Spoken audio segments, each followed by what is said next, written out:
भारत दुनिया की सबसे पुरानी सभ्यताओं में से एक थी। यहाँ हजारों साल पहले से ही कई साम्राज्यों का उदय और पतन हो चुका था और कई साम्राज्य अभी भी फल फूल रहे थे।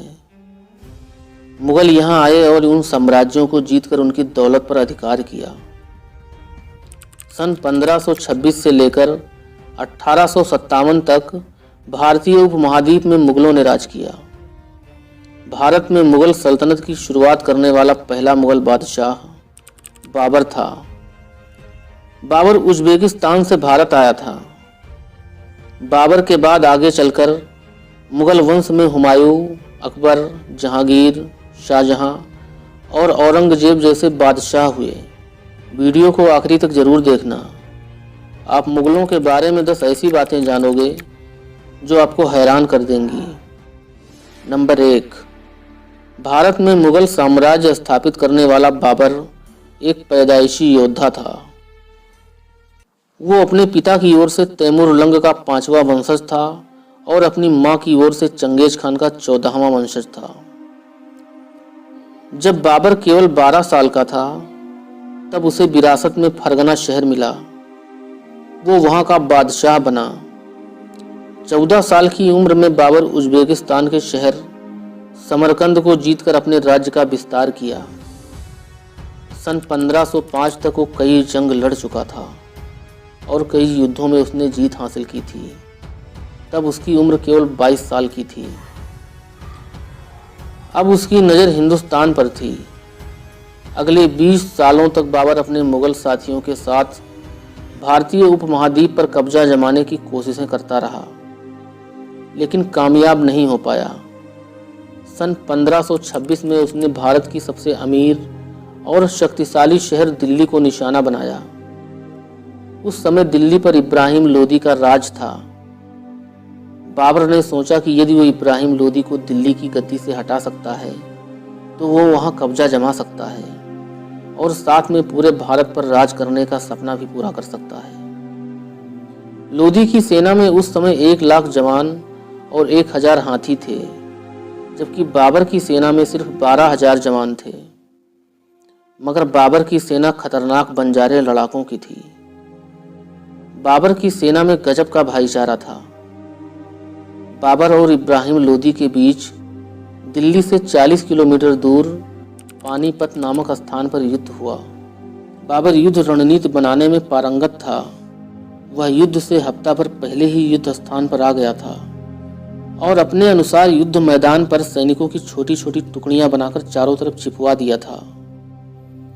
मुगलों की सेना में 4000 बेहद खतरनाक तीरंदाज थे। दूसरी तरफ 1000 बंदूकबाजों के अलावा बाबर के पास वो हथियार भी था जिसके बारे में लोदी सोच भी नहीं सकता था। चलती फिरती आग बरसाने वाली तोपें। हिंदुस्तान में किसी जंग में पहली बार ऐसी तोपों का इस्तेमाल सबसे पहले बाबर ने ही किया था। 20 अप्रैल 1526 शुक्रवार की सुबह थी और इब्राहिम लोदी बाबर के बनाए हुए जाल में फंस गया। लोदी के 1 लाख जवान और 1000 हाथी बाबर की सेना के आगे नहीं टिक सके।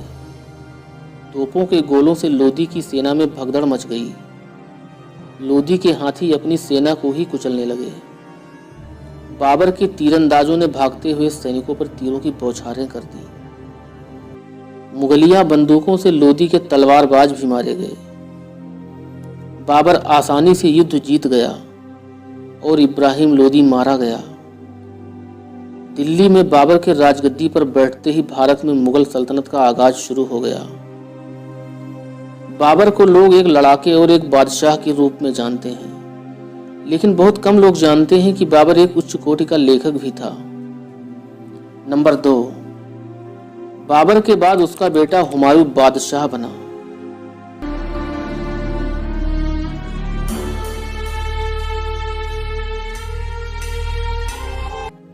हुमायूं 29 दिसंबर 1530 ईस्वी में 23 साल की उम्र में सिंहासन पर बैठा और उसका राज्याभिषेक आगरा में हुआ।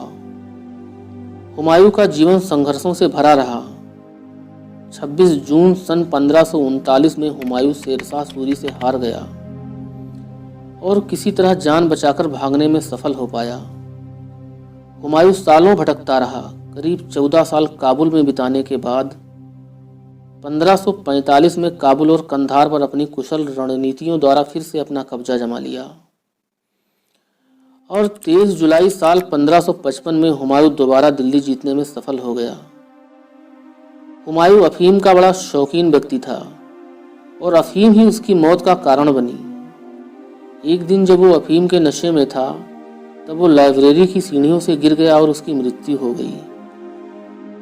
नंबर 3, अकबर सभी धर्मों का सम्मान करता था। उसने आपसी भाईचारा और एकता को बढ़ावा दिया। उसके शासनकाल के दौरान उसके राज दरबार में हिंदुओं को ऊंची पदवियां मिलती थीं। उससे पहले के बादशाहों द्वारा हिंदुओं पर लगाया गया जजिया कर उसने समाप्त करवा दिया था। उसने राजपूत रानी जोधा से शादी की थी, लेकिन उसने कभी भी जोधा को मुस्लिम धर्म अपनाने को मजबूर नहीं किया। यहाँ तक कि रानी जोधाबाई के लिए फतेहपुर सीकरी में उसने एक मंदिर भी बनवाया था। 1582 में अकबर ने एक नया धर्म बनाया था जिसका नाम था दीन इलाही। इसमें अकबर ने सभी धर्मों की मूल बातों को मिला दिया था, जिसमें प्रमुख धर्म थे हिंदू, मुस्लिम, ईसाई, जैन और पारसी। अकबर ने खुद भी इसी धर्म को अपनाया, लेकिन दुर्भाग्यवश इस धर्म को ज़्यादा प्रसिद्धि नहीं मिल पाई और अकबर के बाद सिर्फ 19 लोगों ने इस धर्म को अपनाया।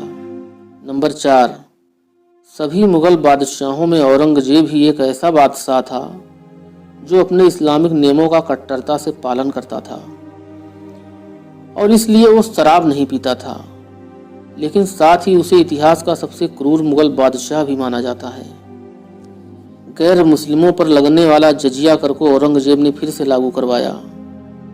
औरंगजेब ने अपने 3 सगे भाइयों को मौत के घाट उतार दिया। उस समय के कवियों और लेखकों ने भी अपनी रचनाओं में औरंगजेब के अत्याचारों का जिक्र किया है। नंबर 5, मुगल काल में अपराधियों को गंभीर अपराधों के लिए मृत्युदंड देने का जो तरीका था वो बड़ा ही भयानक और गंभीर था। अगर किसी को मौत की सजा सुनाई जाती तो उस अपराधी का सर तलवार से अलग कर दिया जाता था या फिर उसका सर हाथी के पैरों से कुचलवा दिया जाता था। नंबर 6, दुनिया के सबसे कीमती हीरे कोहिनूर के बारे में आपने सुना होगा, लेकिन आज मैं आपको उससे भी बहुमूल्य चीज के बारे में बताने जा रहा हूँ जो कभी हमारे देश में मौजूद हुआ करता था। तख्ते ताऊस। तख्ते ताऊस हीरे जवाहरातों से जड़ा हुआ सोने का एक सिंहासन था जिसे बादशाह शाहजहां ने बनवाया था। इसमें हीरे, मोती और नीलम जैसे बेशकीमती धातुओं से बने 2 मोर लगे थे, इसीलिए इसे मयूर सिंहासन भी कहा जाता था। इसकी कीमत 17वीं सदी में करोड़ों में आकी गई थी और इसके निर्माण में कई साल लग गए थे। इस सिंहासन को बेहद ही खास मौकों पर बादशाह के लिए राज दरबार में लाया जाता था। तख्ते ताऊस पहले आगरा के किले में था, बाद में इसे दिल्ली लाल किले में लाया गया। पूरी दुनिया के इतिहास में ऐसा अद्भुत सिंहासन शाहजहां के बाद किसी राजा महाराजा ने नहीं बनवाया। ईरान के बादशाह नादिर शाह ने जब दिल्ली पर हमला किया तो सारी धन दौलत को लूटने के साथ साथ वो तख्ते ताऊस को भी अपने साथ ईरान ले गया। सन 1747 में नादिर शाह की हत्या हो गई। उसके बाद अचानक ये सिंहासन पता नहीं कहाँ चला गया, जिसका पता आज तक किसी को नहीं है। नंबर 7, किसी जमाने में दुनिया का सबसे बेशकीमती हीरा कोहिनूर शाहजहां के तख्ते ताऊस के ऊपर जड़ा हुआ था। कोहिनूर के बारे में कहा जाता था कि जिसके पास ये हीरा है वो दुनिया का सबसे शक्तिशाली इंसान है। उस जमाने में कोहिनूर की इतनी कीमत थी कि उसे बेचकर पूरी दुनिया को 2.5 दिनों तक खिलाया जा सकता था। सन 1739 तक ये हीरा मुगलों के पास रहा। ईरान का बादशाह नादिर शाह ने इसे मुगल बादशाह मोहम्मद शाह से धोखे से हासिल कर लिया। ये हीरा कई मुगल और ईरानी बादशाहों से होता हुआ आखिरी में अंग्रेजों के अधिकार में चला गया और आज भी उन्हीं के पास है। वर्तमान में केंद्र सरकार इस हीरे को दोबारा भारत में लाने की कोशिशें कर रही है, क्योंकि कोहिनूर हीरा भारत की संपत्ति है। दोस्तों, आपको क्या लगता है, क्या भारत इस हीरे को दोबारा ब्रिटेन से वापस ला सकेगा? कमेंट में अपनी राय जरूर दें। नंबर 8, अकबर की सबसे बड़ी उपलब्धि थी उसका बसाया गया शहर फतेहपुर सीकरी। आगरा से लगभग 36 किलोमीटर दूर स्थित पहाड़ियों पर यह शहर बसाया गया था। कहा जाता है कि फतेहपुर सीकरी उस समय लंदन से भी बड़ा शहर था। अकबर एक कामयाब बादशाह होने के साथ साथ कला प्रेमी भी था। इस शहर का निर्माण अकबर ने अपनी निगरानी में करवाया था और अकबर ने खुद ही इसका नक्शा बनाने में मदद भी की थी। पहले मुगल साम्राज्य की राजधानी आगरा में थी। फतेहपुर सीकरी को अकबर ने नई राजधानी बनाई। फतेहपुर सीकरी सन 1571 से लेकर 1585 तक लगभग 14 वर्षों तक मुगलों की राजधानी रही, लेकिन पानी की कमी के कारण सिर्फ 14 साल में ही यह शहर छोड़ दिया गया और दोबारा से आगरा को राजधानी बनाया गया। नंबर 9, दुनिया का सबसे बड़ा दरवाजा बुलंद दरवाजा। गुजरात विजय की सफलता के बाद इस दरवाजे को अकबर ने फतेहपुर सीकरी में बनवाया था, जिसकी ऊंचाई 54 मीटर है और इसे बनाने में लगभग 5 साल लग गए थे। आगरा से 36 किलोमीटर दूर फतेहपुर सीकरी में मौजूद बुलंद दरवाजा दुनिया का सबसे बड़ा प्रवेश द्वार माना जाता है।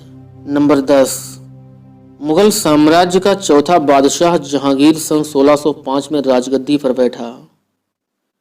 जहांगीर की 4 पत्नियां थीं, जिनमें से वो नूरजहां से बेहद प्रेम करता था। नूरजहां ईरान के निवासी मिर्जा गयास बेग की पुत्री थी। नूरजहां का असली नाम मेहरुन्निसा था। इसके पहले पति अली कुली खां की मृत्यु के बाद जहांगीर ने मेहरुन्निसा से दोबारा शादी की थी।